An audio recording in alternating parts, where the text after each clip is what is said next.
이 대한민국의 이슬람 이 사원들이 곳곳에 세워지고 있는데요. 이 대구 북구 대현동 이게 좀 그 현장의 사진인데요. 이 이슬람 사원 공사 18일 날 오전 10시 7시 30분쯤 전격 재개됐다는 겁니다. 이 도대체 이 사람들이 대구시가 법을 어떻게 적용하는지는 모르겠는데 여기가 이 주택들이 밀집해 있는 지역이에요. 다 타닥타닥 붙어 있는데 가운데를 이렇게 딱 저기 해가지고 집들을 털어가지고 거기다가 이슬람 사원을 우뚝 세운다는 겁니다. 이게 참 기가 막힌 일이죠. 그래서 덤프트럭으로 밀고 들어와가지고 다쳤답니다. 그 인부들하고 일하는 사람들하고 이렇게 주민들하고 몸싸움이 벌어져가지고 주민 한 명이 응급실로 이송이 됐는데 척추가 부러지고 그래서 수술을 해야 되는데 척추가 부러지면 엄청 크게 다친 거죠. 사전 고지도 없이 통로를 막고 공사를 강행하고 있으며 주차된 차들의 사이드 미러까지 마음대로 다 접어놨다 이렇게 얘기하고 있어요. 레밀건차가 들어와서 콘크리트를 붓고 있지만 주민들은 할 수 있는 일이 없다. 불러온 돌이 박힌 돌 뺀다고 외국인 우선주의 정책을 펴니까 어떻게 할 수가 이게 다 지난 정권에서 만들어진 법들 때문에 그렇습니다. 심지어는 외국인들한테 월급도 똑같이 줘라 막 그렇게 얘기하는 거예요. 물론 최소한의 인권을 존중을 해줘야 되겠지만 우리 대한민국 국민들하고 외국인들 똑같이 취급하면 되겠습니까?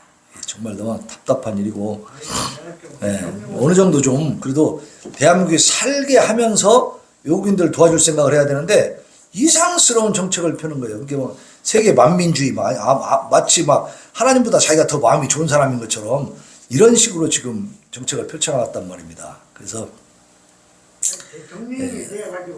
이게 이제 이 주민이 하는 말은 뭐냐면 사원 건립을 막는 이유는 재산상 피해 때문이 아니라 유관순 열사의 마음으로 나라를 지키려고 하는 것이다. 우리는 이사 가면 그만이지만 하나의 선례가 남아버린다는 거예요. 그러면 이 사람들이 막지 못하면은 다른 지역에 가서도 주택 밀집 지역에 들어가 갖고 허가만 내면은 다 헐어버리고 또 그것을 세울 수 있다는 거예요. 이슬람 사원. 그러니까 막 이 동네 시내 막 한복판에 그 주택 밀집 지역에 막 그 한복판에다가 파고 드는 거죠. 지금 이슬람이 파고 드는 거예요. 이슬람은 무섭습니다. 왜냐하면 이슬람은요 산하 제한을 못하게 돼 있어요. 이 사람들은 막 한정도 없이 막 낳습니다. 그리고 한 남자가 4명까지 부인을 가질 수가 있어요. 법적으로. 그러니까 본국의 지들이 부인이 있어도요 여기 와서 또 결혼합니다. 자기 나라 법으로는 절대로 저축이 안 돼요. 그러면 막 생산하는 거야. 그러니까 지금 이 인구가 이슬람 교도들이 굉장히 급격하게 불어나고 있어요. 기독교인들은 좀 줄어들고. 왜냐하면 이슬람 교도는 막 저 지금 유럽 쪽에서도 막 낳고 있거든요. 인구가 막 불어나는 거예요. 이 지금 굉장히 심각한 문제가 이 대한민국인데 얘네들이 이슬람 작전, 이슬람교에서 무슨 작전을 세우냐면은 이 대한민국을 아시아의 교두보로 삼자. 아시아의 거점으로 삼아서 여기를 거점으로 해서 저 아시아를 이슬람화 시키자 이거죠. 왜 이 대한민국을 거점으로 삼았냐? 들어가기가 제일 좋거든. 이런 식으로 막 허가해주고 막 우리나라 국민들이 남의 나라 종교 이거 못한다 하고 막는데 그것을 법으로 주민들을 배제시켜 버리잖아요. 남의 나라 사원을 우리 국민들에게 강제로 받아들이게 만드는 이런 지금 상황에 지금 와 있습니다. 정말 우리가 기도를 많이 해야 됩니다. 자, 그 다음에 5번 보겠습니다. 집단 마약 환각 파티남 60명 전원 에이즈 코레일 직원도 있다. 이거 좀 기가 막힌 일이거든요. 지금 이번에도 한동훈 장관이 막 그 마약 애들한테도 매개가 문제가 됐잖아요. 고등학생들한테. 그래가지고 이 마약을 막 근절해야 된다고 마약과의 전쟁을 선포하면서 막 대대적으로 이제 수사를 들어가니까 추미애라는 사람이 뭐라 했냐면 마약 정치한다 또 그러고 앉아 있는 거예요. 이 사람들은 무슨 얘기를 하는지 모르겠어요. 전부 다 정치적으로 푸는 거야, 정치적으로. 아니 마약이 지금요 그래서 문재인 정권 시절에요 엄청나게 좀 번져 있답니다 우리나라에. 제대로 단속을 안 해가지고. 근데 지금 이거 여기 보면요 집단으로 환각 파티를 벌인 남성 60명이 경찰에 검거될 때 모두 다 에이즈 환자였다는 거예요. 에이즈 환자는요, 이 특별한 취급을 받습니다. 그 국가에서 전액 그 치료비를 다 대줘요. 그리고 에이즈 환자들은 어느 병원에 가도요, 비밀을 지켜줍니다. 에이즈 환자라고 안 해요. 에이즈 환자의 인권이 얼마나 높게 보장되는지 모릅니다. 이게 참 미칠 노릇이죠. 지금 60명이 전부 다 마약으로 환각 파티를 벌이고 있는데 이 사람들이 다 에이즈 환자들이더라 그 말입니다. 호텔이나 클럽에서 집단으로 필로폰을 투약하고 단속을 피하기 위해서 필로폰을 특정 장소에 놔두면 그 다음에 또 누가 가서 찾아가는 던지기 수법으로 이렇게 이용을 했다는 거예요. 예. 경찰청 관계자의 말을 인용하면은 이들은 모두 남성이고 에이즈 감염자였다. 그래서 국내에서 사용되지 않는 외국 전용 앱을 통해서 만남을 가지고 또 헤어지고 하기 때문에 검거하기가 어려웠다는 얘기예요. 이게 뭐냐면 족적을 안 남기니까 자기들끼리 외국에서 사용하는 앱을 갖고 막 해버리니까 국내에서는 좀 어려웠다는 얘기죠. 이 마약 사범 중에요, 코레일 직원이 직장이 좋아요, 안 좋아요? 근데 이 짓을 하고 있는 거예요. 마약에다 에이즈. 또 사회복무요원, 이건 뭐예요? 옛날 말로 하면 방이요. 예? 군대 가야 될 놈이 군대 안 보내고 이렇게 지역 복무하게 해줬더니 이 짓을 하고 있어요. 젊은 애가. 이게 젊은 애죠. 이게 20대지. 이거는. 예? 학원 강사도 있답니다. 예? 필로폰 제조 기술자도 있고, 이 기술자는요, 감기약 성분을 가지고 필로폰을 만들어 버린대. 이렇게 이제 집단으로 막 모여가지고 막 환각 파티를 하는 거예요. 그러면 이 남자들이 60명이 모여서 마약에 취해서 무슨 짓을 하겠습니까? 이게 다 지금 뭐예요? 에이즈 환자예요. 그럼 뭔 얘기요? 동성애 하는 거예요, 동성애. 다른 거 있겠습니까? 마약을 먹으면 막 흥분이 되잖아요. 도취가 되니까 뭐가 해야 돼? 성적인 이 욕망이 올라오는 거예요. 그걸 어떻게 풀어요? 자기들끼리 푸는 거예요. 그거밖에 더 있습니까? 이런 일들이 벌어지고 있는데도 마약 정치하네 뭐네 하고 떠드는 거 보면 한심하고 기가 막혀요. 이 사람들은. 이게 머릿속에 뭐가 있는가. 동북공정 뭐 해가면서 중국에 가가지고 추미애는요, 그 공산당 대회하는 전국 세계 국제 공산당 대회 하는데요, 추미애가 갔어요. 거기를. 왜 갑니까? 민주당 대표가. 옛날에 그랬다고. 그러니까 우리가 지금 공산주의자들에게 정권을 맡겼던 거예요. 끔찍하다니까 진짜. 막 이런 거 알고 나면요 막 찌릿찌릿해요 진짜. 아이고 큰일 날 뻔했구나 진짜. 응? 자, 6번 보겠습니다. 음속 3배로 날아 한국 대만 찍는다. 중국의 초음속 드론이 곧 배치된다는 겁니다. 거기 사진이 뭐냐면 2019년 중국 건국 70주년 열병식에서 선보인 WZ-8 드론이에요. WZ-8 드론인데 이 초음속 고고도 정찰 무인기랍니다. 이게 무인기가 굉장히 크죠. 이것은 기능이 엄청나게 많이 들어있는 거예요. 그래서 이걸로 이제 30.5km 이 고도에서 대만이나 한국 영국에 딱 진입해가지고 음속보다도 3배로 더 빨라. 이게 음속보다 소리의 속도보다 소리가 뭐 초속 한 340m 된다고 하잖아요. 그럼 이건 초속 1km 정도 된다는 거예요. 1km에 1초에 1km를 간다는 거죠. 60km를 1분 만에 간다는 얘기.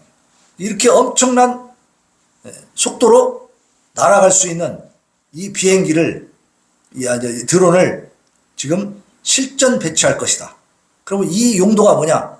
한국과 대만을 영공을 돌아다니면서 이게 촬영을 한다는 겁니다. 워낙 빠르기 때문에 잡을 수도 없고, 레이더에 잘 잡히지도 않고 이렇게 되는 거죠. 이 지금 중국은요, 대만을 흡수하는 것을 포기하지 않습니다. 계속 한 나라라고 그러고 한민족이라고 그러고 계속 그 대만을 침략하려고. 그런데 지금 그 러시아가 우크라이나를 침공했잖아요. 이거를 미국과 서방국가 계속 지원하고 그것을 계속 지켜주는 이유가 있습니다. 만약에 그걸 포기해가지고 우크라이나가 러시아에 항복하고 러시아로 싹 흡수돼 버리면요, 바로 중국이 대만을 친다는 겁니다. 그래서 자꾸 이 공산당, 공산주의 세력이 점점점 세진다는 거예요. 미국은 어떤 기조를 갖고 있냐면 영구 평화, 전 세계가 평화롭게 사는 걸 지금 추구하고 있습니다. 그 방법이 뭐냐면은 모든 나라를 다 독립시켜 주는 겁니다. 그래서 경제적인 연맹체를 만드는 거예요. 무역연맹을 맺어서 서로 무역하는 그 경제적 교류를 하면 싸울 일이 없잖아요. 예. 정치적인 문제 때문에 싸우는 거, 이념 때문에.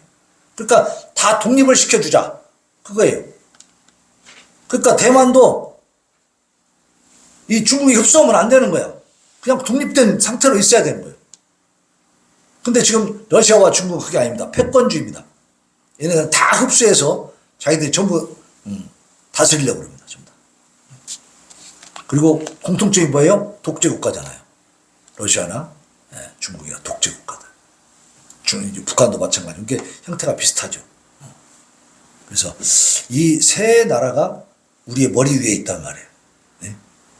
우리가 그 엄청난 나라들을 우리가 머리 위로 짊어지고 이고 있다 이 말이에요. 그러니까 우리가 미국이라고 하고 손을 잡지 않고 일본하고 손을 잡지 않으면 우리 그 무거운 무게를 이길 수가 없다는 거죠. 우리가.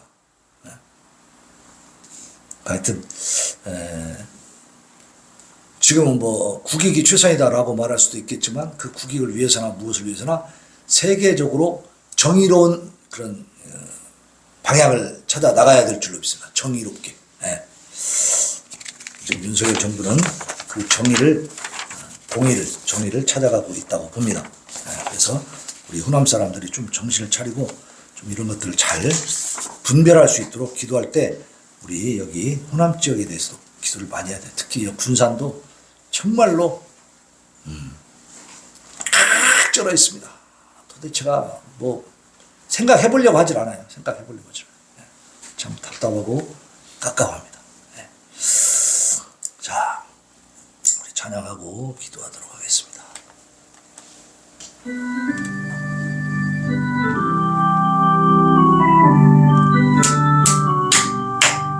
벅차는 주님의 사랑과 거룩한 보혈의 건너를 우리 다 찬양을 합시다. 주님을 만나볼 때까지 예수는 우리를 깨끗게 하시는 주시니 그의 피 우리를 눈보다 보이게 하셨니. 우리를 깨끗게 한 피 요동한 생명의 우리세 생명의 구원을 받은 자 하나님 찬양을 합시다. 예수는 우리를 깨끗게 하시는 주시니 그의 피 우리를 눈보다 더이게 하셨니. 주님의 거룩한 보혈을 날마다 이기며 나가세. 반대히 싸우며 나가세. 천국에 들어갈 때까지 예수는 우리를 깨끗게 하시는 주시니 그의 피 우리를 눈보다 더이게 하셨니. 십자가 단단히 붙잡고 날마다 이기며 나가세. 머리에 멸류관 쓰고서 주 앞에 찬양할 때까지 예수는 우리를 깨끗게 하시는 주시니 그의 피 우리를 눈보다 더이게 하셨네. 괜찮은 주님의 사랑과 거룩한 보혈의 건너를 우리 다 찬양을 합시다. 주님을 만나볼 때까지 예수는 우리를 깨끗게 하시는 주시 그의 피 우리를 눈보다 더이게 하셨네. 우리를 깨끗게 한 피 무궁한 생명의 물일세 생명의 구원을 받은 자 하나님 찬양을 합시다. 예수는 우리를 깨끗게 하시는 주시니 주의 피 우리를 눈보다 더이게 하셨네. 주님의 거룩한 보혈을 날마다 입으로 간증해 담대히 싸우며 나가세. 천국에 들어갈 때까지 예수는 우리를 깨끗게 하시는 주시니 그의 피 우리를 눈보다 더이게 하셨네. 십자가 단단히 붙잡고 날마다 이기며 나가세. 머리에 멜류관 쓰고서 주 앞에 찬양할 때까지 예수는 우리를 깨끗게 하시는 주시니 그의 피 우리를 눈보다 더이. 이 시간 우리 하나님 앞에 하나님 자유 대한민국 철통같이 지켜주시옵소서. 우리 대한민국 하나님 앞에 바로 서게 하여 주시옵시고 아버지 하나님을 잘 섬기는 복된 나라가 되어서 아버지 하나님 앞에 주님 오시는 그날까지 잘 쓰임받는 거룩한 민족 거룩한 국가 되게 하여 주옵소서. 부르짖어 기도